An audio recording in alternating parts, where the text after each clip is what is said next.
अब मजदूरी तो करनी पड़ेगी ना। दो दो बच्चे हैं, उनकी फीस भी देनी है पढ़ने के लिए, 2 बेटियां हैं शादी के लिए, 1 बेटा है। एक भी गोली भी नहीं देने के लिए हमारे पास पैसा नहीं है। 6500 रुपए सैलरी मेरे को पेंशन दे रही है।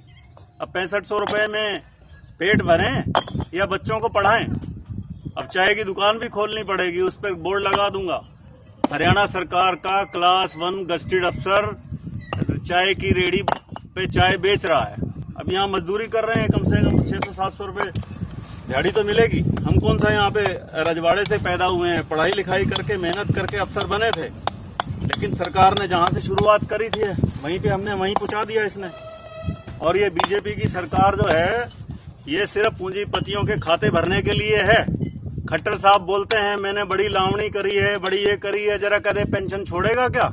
हरियाणा राज्य की उसको इतनी चिंता है, हरियाणा राज्य की उसको चिंता है कि 2030 तक दिवालिया हो जाएगा। और अभी बोल रहे हैं पिछले 3 महीने में हरियाणा ने 7500 करोड़ रुपया जीएसटी का इकट्ठा किया है। एक तरफ से तो दिखाते हैं कि हमारे पास बहुत सारा पैसा है, और दूसरी तरफ दिखाते हैं कि हम दिवालिया होने जा रहे हैं। ये दो स्टेटमेंट क्या है? एमपी को, एमएलए को 4-4 बार की पेंशन, और हमने अपनी सारी जिंदगी दे दी 58 साल तक सरकार को, एक पेंशन देने में भी उसका दिवालिया होने पे आ जाएगी। ये बीजेपी के नए कंसेप्ट आ गए हैं, सिर्फ बेवकूफ बना रही है देश की जनता को।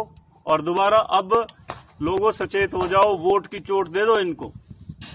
जब तक वोट की चोट नहीं दोगे तो ये सुधरेंगे नहीं। कांग्रेस तो इससे लाख दर्जे अच्छे है, कम से कम मुलाजिमों के ऊपर उन्होंने अपना हथौड़ा तो नहीं चलाया। अपनी तिजोरियां भर लो और देश के नागरिकों को कर दो कमजोर।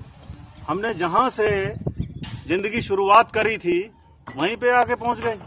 अब क्लास 1 गस्टेड अफसर है, अब बुढ़ापे में वकालत करेंगे तो वकालत करने में तो 10 साल दोबारा फिर शुरुआत करनी पड़ेगी वहीं से। 6500 रुपए में अगर मैं बीमार हो गया तो इन्होंने आयुष्मान में भी नहीं आएंगे हम, तो पीले कार्ड भी नहीं बनेंगे हमारे, तो हम कहां जाएं? तो